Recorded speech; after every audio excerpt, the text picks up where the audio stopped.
welcome to Series 2 of the Big Change podcast brought to you by Callisto Grant. In this series, the focus is on leaders and entrepreneurs, people who break the mold and push back barriers to fulfill dreams and ambitions and are successful in their own right. We explore the change catalysts, how to maintain passion, focus and dedication over a long period of time. I learned quite early on that nothing you learn in life is ever really learned in a vacuum.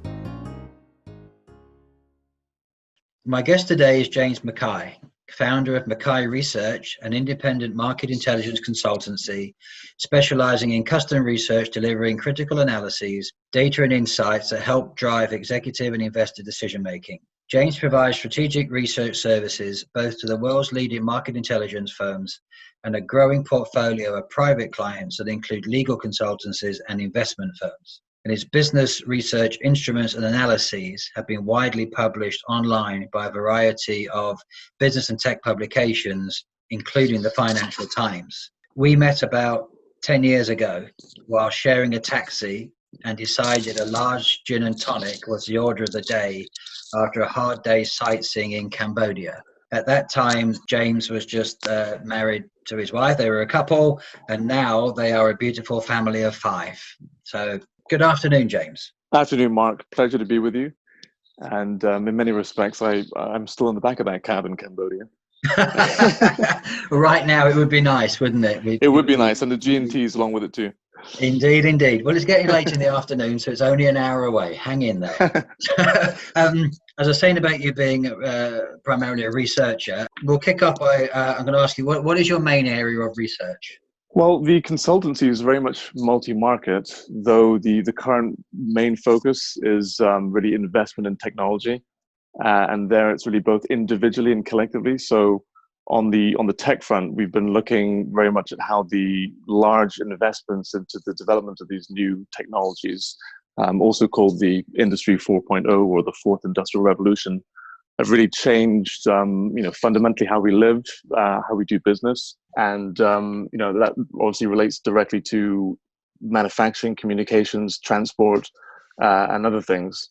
So that is a very multifaceted area, and we've been investing more and more of our time into understanding how these various tech segments interact and gleaning data from the different areas, comparing and contrasting, and basically packaging that all up to provide value for our clients. There are, of course, areas that tend to get more press coverage, like 3D printing, robotics and blockchain, and those are the ones that we're currently focusing on, I would say, the most.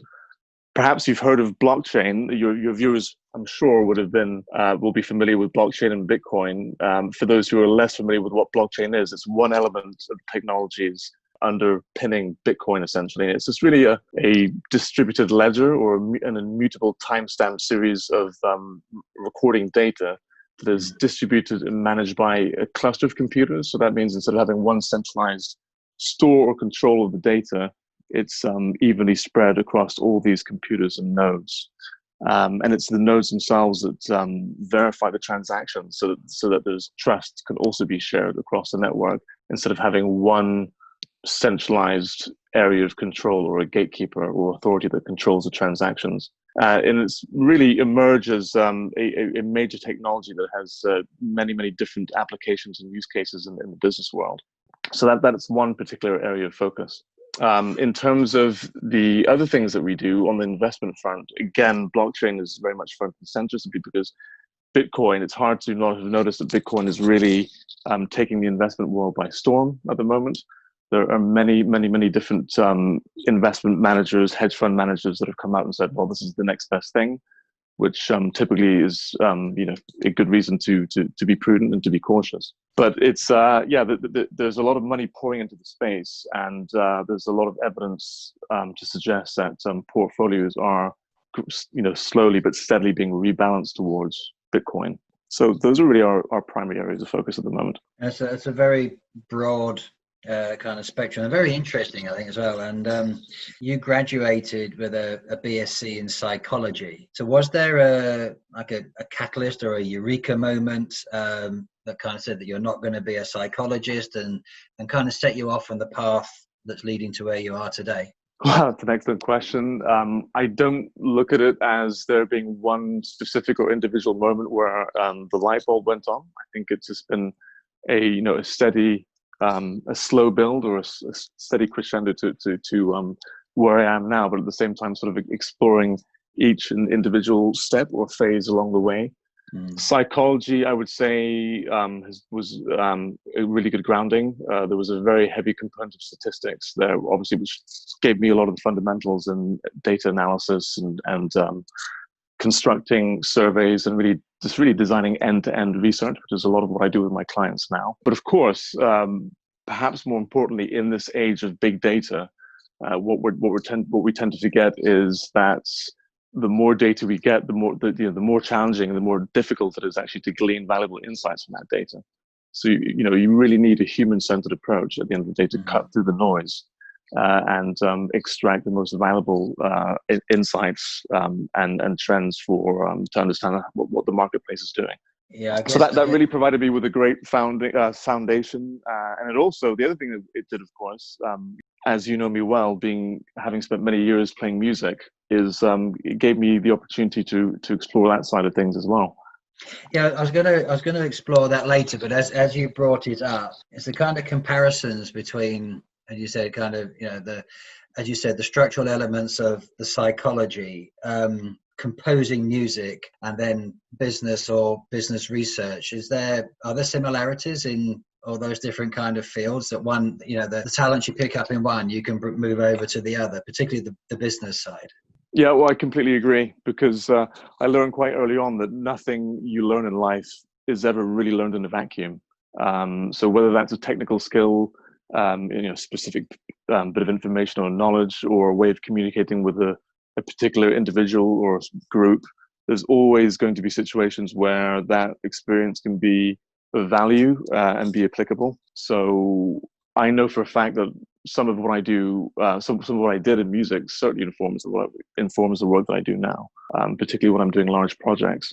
So to give you an example, having spent considerable time learning how to compose for a jazz orchestra, 17-piece roughly, it basically taught me that yes, there are certainly similarities, because when you're running your own business and your own operation, it can be a challenge to not lose sight of your overarching goal and mission, simply because all the daily tasks, the processes, the procedures and campaigns that you have to get involved with on a daily basis. And yes, very similar in music and composing a piece of music for a larger group of musicians, because you can get very much bogged down in the detail of voicings, phrasings, certain color palettes, instrumentation, etc.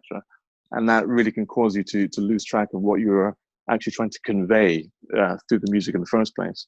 And I would say learning these lessons has helped me develop my filter to a certain degree, to filter out some of the daily noise, in business, and to ensure that I'm not being blown off course by things that are relatively academic, so that I can achieve my objectives.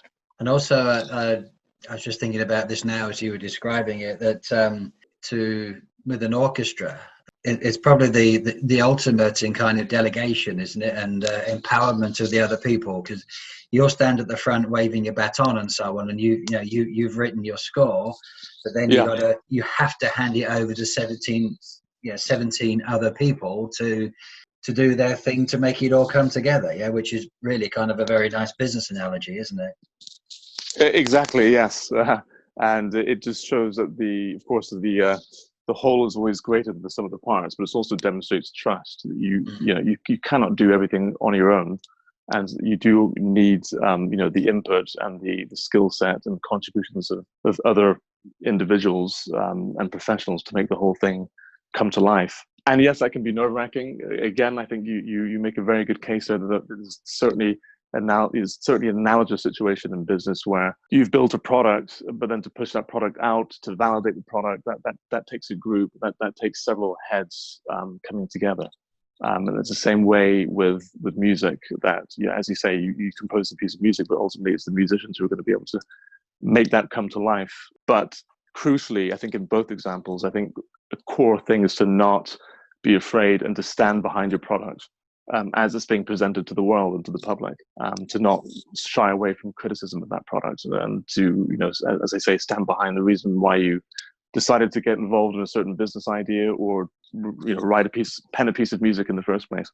Yeah, and then did you was there, just going on from that then, was there a time when you kind of identified that you're not going to be a corporate guy, you're not going to kind of do the 9 to 5 and be a traditional employee? Did you identify that when you were quite young, or were there influences that brought that to bear?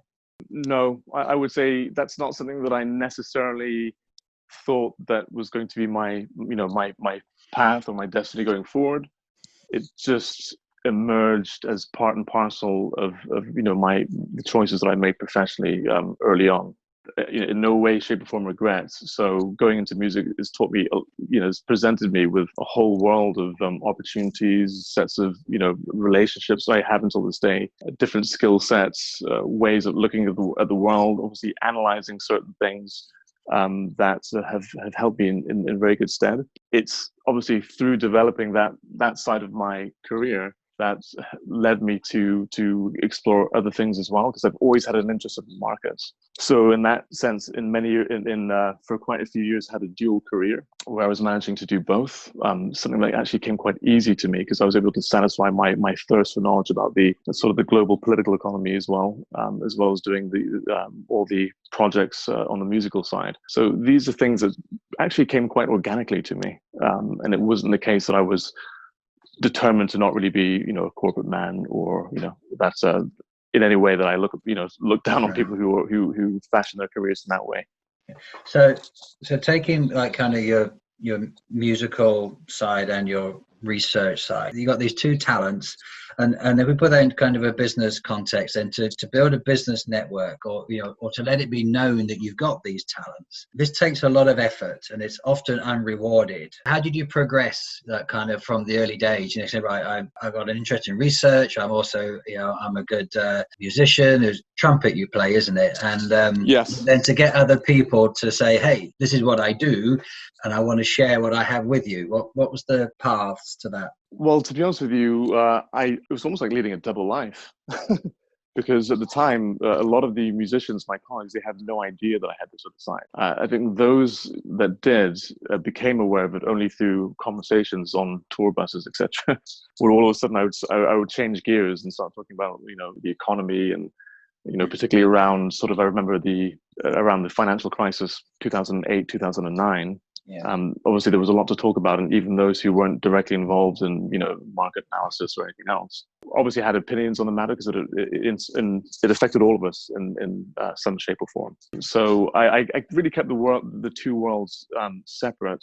On the research side, in the early days of building my business, in actual fact, I was fortunate enough to have a lot of repeat business from the main clients in my portfolio, and I was able to have a steady pipeline of projects that would run all year round. That, in a way, that held me in good stead, simply because it enabled me to then look at developing my business ideas further without necessarily having to expend too much time, effort into marketing and finding new clients. While I was still able to find new clients, whilst doing all these different things, it wasn't something that I had to, that posed a challenge to me from the point of not being able to, having to stop and make a hard choice as to going in one direction or the other.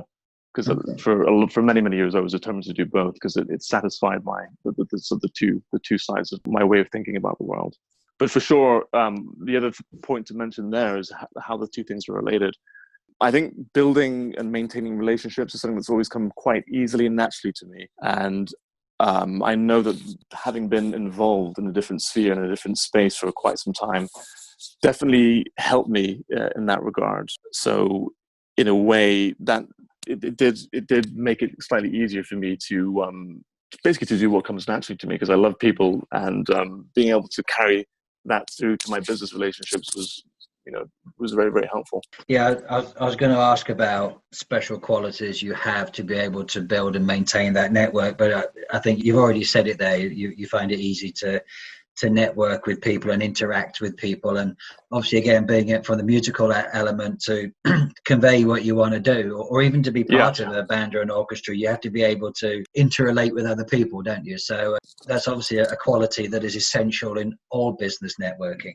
Yes, I think that's true. And there's a few other things to add there, in that as I've gone on my journey, obviously now I'm doing a lot less music. My priorities have changed, and I'm really focusing much more on the business. That's really my full-time activity now. But as I've gone on this journey and I've met people, sort of a whole range of different people from different walks of life in the tech space or in the research space, what I've realized, there are many of us. So I was speaking to somebody the other day who revealed to me that they actually themselves were heavily involved in music as an instrumentalist. And so, we had a bit of a chinwag about that, because obviously, kindred spirits. There are many people actually who have, all sorts of different talents that sometimes are kept under wraps, sometimes purposely, sometimes people feel a bit pressured to do so. But what you do find is that those people have a way of finding each other. There's a certain affinity that you have towards one another that sometimes makes it actually not that much of a surprise why a certain relationship works and works well. You gravitate towards each other. Yeah, we gravitate towards each other. And the final thing I would say is that there's a lot of research right now that's been done on the younger generations and purpose. People are looking for jobs where they feel valued, where they can derive a certain sense of satisfaction, and that they can feel that it's a purpose-driven role rather than just a strictly bottom-line-driven role. I think for me, one thing that's definitely been a consistent objective of mine has really been to carry through the richness of my relationships that I've managed to build over all different parts of my career into what I'm doing now. So that is, in a way, how I derive the satisfaction of what I do now and moving forward in a certain way, because it really puts the business relationships front and center of what I do. So, taking all that on board, what is it that drives you to continuously improve yourself? That's an excellent question. I think probably curiosity. I would say I'm very curious about what I do, and I always live by the old adage that the more you know, the more you realize that you don't know, and that's particularly I think relevant in research, because yes, you can scratch the surface, but ultimately my work with my clients depends on me not missing things. So I've got to make sure that that I'm thorough and that I'm comprehensive and honest and basically unbiased in everything that I do. So certain curiosity, intellectual honesty drives me, make sure I keep myself on my toes. The other thing I would say is that I've been imbued with a strong working ethic from a very young age. And that really didn't matter whether I was, mowing the lawn or cutting some hedges or doing any man of the jobs I used to do when I was a youngster. But I always learned that, doing 100% is not just about the some kind of a financial reward, but it's also about doing what you think is right for you, for your own person. That it shouldn't really be driven by what you'll get in return. So in many respects, you strive to do your best because that's what helps you look in the mirror at the end of the day and be proud of what you've accomplished, and not because of some external reward. And yeah, I think those are really the main things. And maybe circling back to what we mentioned at the beginning, because there's so many areas of application to some of the technologies that I'm currently looking at and scrutinizing. Again, going back to blockchain, for example, that's one that is relevant to so many different types of industry and business models. Your listeners obviously will be very well versed in all the O2C procedures and processes and what the various pain points are in that domain. So data mismatch, massive data inaccuracies, pricing mismatches, and all the things that you have in O2C. And blockchain has got real potential to reduce these sorts of exceptions that that create friction in the O2C processes. And it's exactly the same in other industries like in trade and supply chain and in the insurance industries, etc. So you've got to really have your wits about you when it comes to comparing all these different the technologies and industries to which they apply, and ensure that you're going both within the industries and between the technologies as well. So so much to learn. So there's basically keeping yourself honest is the only way that you can keep on finding new insights and analyzing the markets in the right way. That's very nicely put. What would you say was your proudest work-related achievement? That's another great question, actually. My proudest achievement recently, I would say, working with some of the biggest names in blockchain, I would say, has been very, very important to me, although it hasn't resulted in any formal product yet. It's very much a work in progress, but that's very good simply because of my interest in the area. Certainly my achievements in the realm of investment or alternative investment have been, very rewarding, because that's a product that's gotten a lot of global attention, which is the CBI index, which is published by the Financial Times. And that requires my attention annually, simply because nothing stands still and the data always changes. So you need to be continually making updates to make sure it stays fresh and relevant, and that the methodology, is upgraded and moves with the times. So those are two achievements that, off the top of my head, I can say that I'm very, very proud of that. What I was going to say, perhaps last but not least, very, very happy that I've been able to adapt to the current marketplace in terms of my skills, because I think that all of the research businesses, and in fact in all industries, have been impacted by COVID-19 in one way or the other.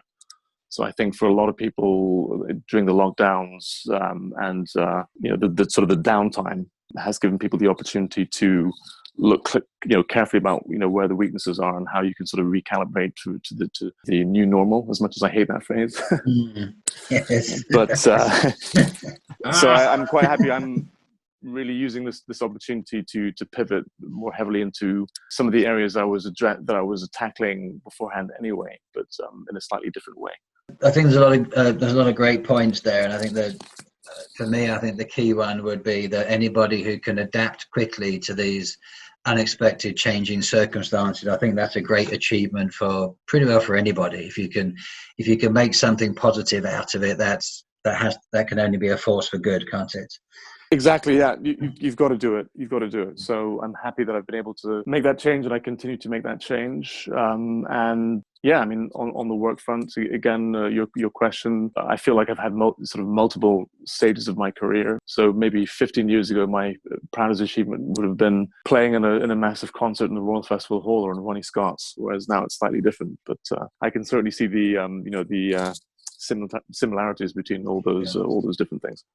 Okay, and then all the things we covered aside, are there any other hobbies or a time when you're not thinking about work or musical compositions? Hobbies, right now it's the family, really. That's number one. When I'm not working, many would say having 3 kids, 7 and twins of 5, that's work itself, but obviously it's a different type of work. But that is it's really what keeps me grounded. It's work, it's a hobby, it's entertainment all in one, because Yes. This is the sort of age where some of the things that they come out with are just absolutely hilarious, without wanting to. It is just sort of a running 24-hour stand-up comedy show, frankly. Oh, yeah. I remember that from time gone by myself as well. And also that thing about seeing the world through children's eyes. Yeah, that's a constant source of wonderment, and then reminding you of things that we don't see anymore as adults, right? And then the children see them, and you go back to look at it from 2 foot high as opposed to 6 foot high. Yeah? Well, exactly. Yeah, exactly. And I think you touch on something very important there, that you do really need to take the time to kind of get into their space and to get into their heads, because it's easy just to gloss over that, and and you really, really miss out on where they are in their development. And in a way, I've heard a lot of people say that for that reason, the lockdown as a result of COVID has been a blessing in disguise, because people have. I know there's a lot of people out there who've had, who've been suffering tremendously, and there's been a lot of lost jobs and all sorts of going on. But also many people have had the opportunity to spend time with their kids in such a way that they otherwise never would have had. So I think that's not really lost on a lot of people. And I think people are perhaps coming to, have managed to get a deeper understanding as to what that actually means. spending a little bit more time deepening those bonds with your kids. I think that's a very, very valuable thing. And that, I think that's why a lot of the old working traditions are not going to return for those kind of reasons, really. And who wants to be commuting and stuck in a tube train for 2 hours a day and all that kind of stuff when we've proven you don't have to do it. So what Exactly. would you say? What would you say then with this fantastic career you've had so far, and you've still got a long way to go? What would you advise the 20-year-old James, or indeed other young people that are starting out today? What would I advise? I would say, well, obviously we're living in a very different world today than when I was 20 back in the 19th century. But this is really the age of multiple careers. I think gone are the days where you just became a company man or woman and stayed there for 10, 20, 30, 40 years. There's been a huge shift in that. And part of that is just due to globalization. Part of that is due to technological innovation. Part of that is, a shift in the domestic sphere and culture.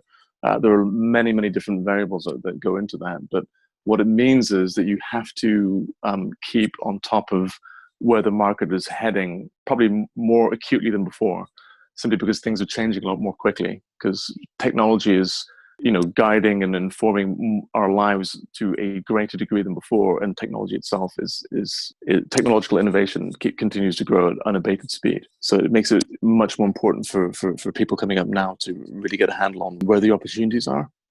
So going back to your question about before about what I value is that because my background has really been very much multi-market, I've been able to, I've had the luxury and the great fortune to be involved in many, many different markets in the past, including insurance, consumer goods, payments, 3D printing and other markets. And in each of these scenarios, I've had to really perform a deep dive analysis. So over time, this has given me a way of approaching research and data in a way that goes beyond any, specialism. So in that sense, being able to have this 360 bird's eye view on things becomes the new specialism. And I think as data becomes data and machine learning and artificial intelligence and other innovative technologies become more mainstream and integrated into the current business landscape, areas of specialism are going to be basically taken over by machines, essentially.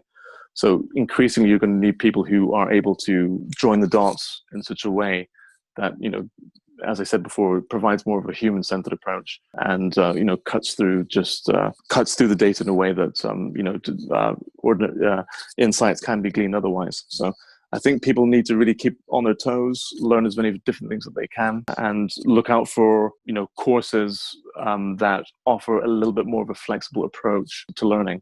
So that's what, one of the things that Callisto Grant is doing so well, is that it's very flexible and provides people with, a good basis to get the foundations and then to delve deeper into it if necessary and go get professional accreditation.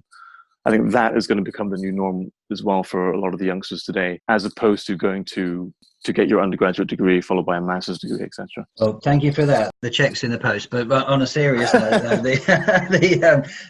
I think the point you make generally actually is 100% valid. And for all the technology in the world that's to come, the skills are going to be able to interpret the data, really, and to understand what it is and to what happens next as a consequence of having all this information at our fingertips. And is that kind of leading into my last question, really? Is that what the future holds for James personally, or is it something different? Or you personally and McKay Research, what's next? I think, yes, pretty much that. We are continuing to focus on the areas that I outlined earlier in our talk.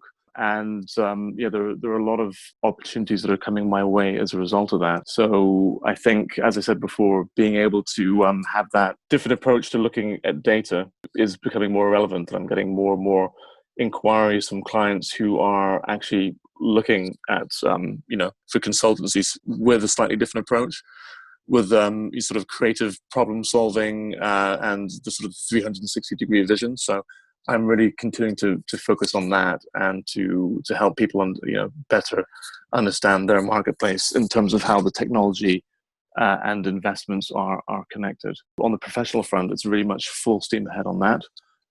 I have a few shameless plugs, the first of which is we are publishing a new ebook on the impact of COVID-19 on Industry 4.0. So that is really centered on the 3D printing, industrial robotics, and the Internet of Things spaces. Those are sort of three core components of the pantheon of Industry 4.0 technologies. And we're basically looking at how COVID-19 has impacted each one of those.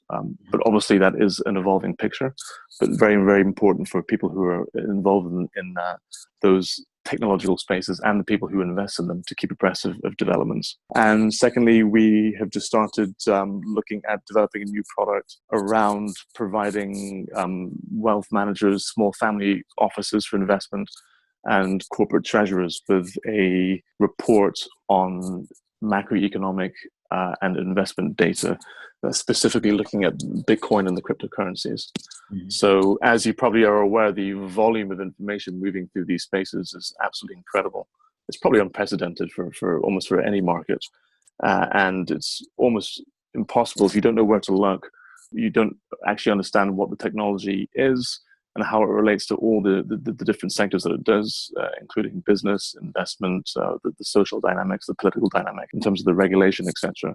Very, very difficult to be able to know where to look, and you can spend days barking up the wrong tree. So we're looking at putting out a product that is basically to the point and provides, basically just identifies and distills the most significant developments to help that industry better understand the market and attract higher numbers of investors interested in getting into the space. So those are two areas that I'm particularly excited about.